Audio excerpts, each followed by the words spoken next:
नमस्कार दोस्तों, दरभंगा रॉक्स में आपका स्वागत है। आज हम बात करेंगे अररिया गलगलिया रेल लाइन की, जो सामरिक दृष्टिकोण से बहुत इंपॉर्टेंट लाइन है और ये नॉर्थ ईस्ट का नया गेटवे है। और इसका आपको बता दें कि टारगेट फिक्स कर दिया गया है। जी हाँ दोस्तों, टारगेट का मतलब ये हुआ कि इस रेल लाइन पर ट्रेन जो है वो अगले साल दौड़ने लगेगी। 2024 टारगेट रखा गया है और पीएमओ की निगरानी में कितना काम हुआ है अब तक और कितना काम बाकी है, इसकी जो है डिटेल आपको बताएंगे, तो बने रहिएगा हमारे साथ।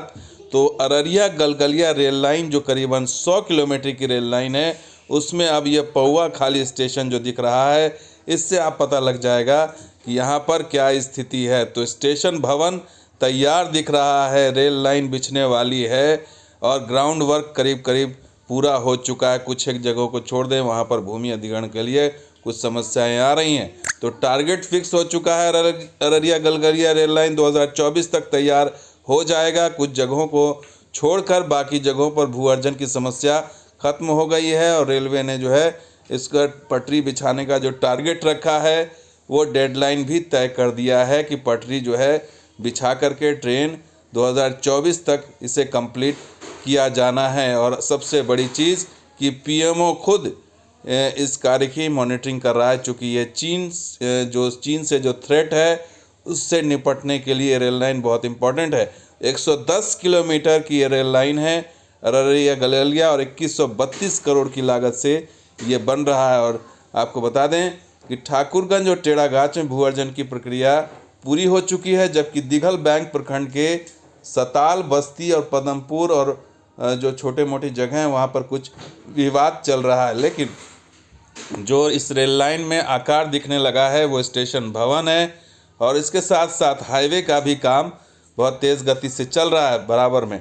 तो दो हाईवे भी है और रेल लाइन भी है, तो इस लिहाज से ये नॉर्थ ईस्ट का गेटवे भी है और चीन सीमा पर पहुंचने के लिए तेज़ी से इस रेल लाइन की सख्त ज़रूरत है जल्द से जल्द। और इसकी मॉनिटरिंग पिछले दिनों सांसद अररिया के प्रदीप कुमार सिंह भी गए थे और इस रेल लाइन पर उनकी पूरी नज़र है, वो लगातार इसकी मॉनिटरिंग कर रहे हैं। और लगातार इसमें जो मिट्टीकरण का कार्य हुआ है या ब्रिजेस को बनाने का काम हुआ है, पुल को बनाने का काम हुआ है, इन तमाम चीज़ों को वो देख रहे हैं।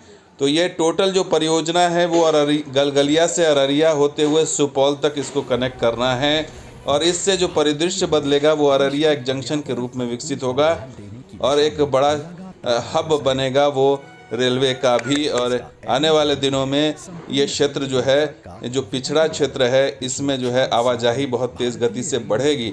लेकिन बड़ा जो सवाल ये उठ रहा था कि जो इस रेल लाइन को सीधी करने की योजना जो थी या फिर इस रेल लाइन को सीधी करने की जो मांग की जा रही थी ताकि फारबिसगंज से कनेक्टिविटी सीधे तौर से हो सके, खास करके खवासपुर का जो है जिसे हॉल्ट बनाया जा रहा है, जबकि यहाँ पर जंक्शन बनाने की मांग की जा रही है। खवासपुर से एक तरफ अररिया की तरफ और एक तरफ फारबिसगंज की तरफ ले जाने की मांग की जा रही है, उस पर अभी तक कोई फैसला नहीं हुआ है। लेकिन इतना साफ साफ दिख रहा है कि इस कार्य में बहुत तेज़ गति पकड़ ली है और इसकी लगातार जिलाधिकारी स्तर पर इसकी मॉनिटरिंग की जा रही है समय समय पर।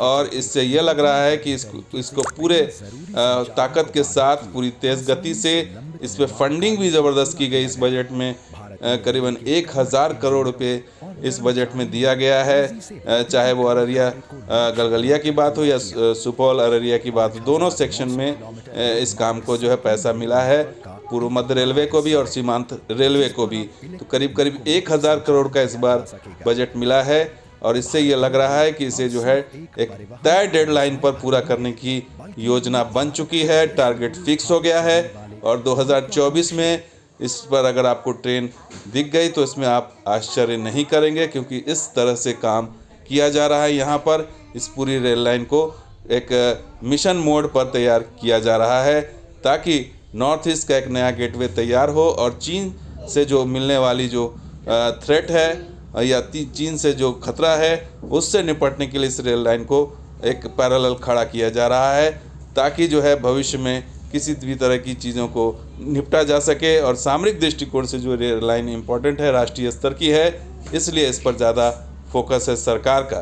तो दोस्तों ये वीडियो कैसा लगा जरूर लाइक कीजिए, शेयर कीजिए, वीडियो सब्सक्राइब कीजिए। कुछ और वीडियो के साथ हाजिर होंगे, आप देखते हैं इधर मंगल। शुक्रिया, धन्यवाद। जय हिंद, जय बिहार, जय हिंद।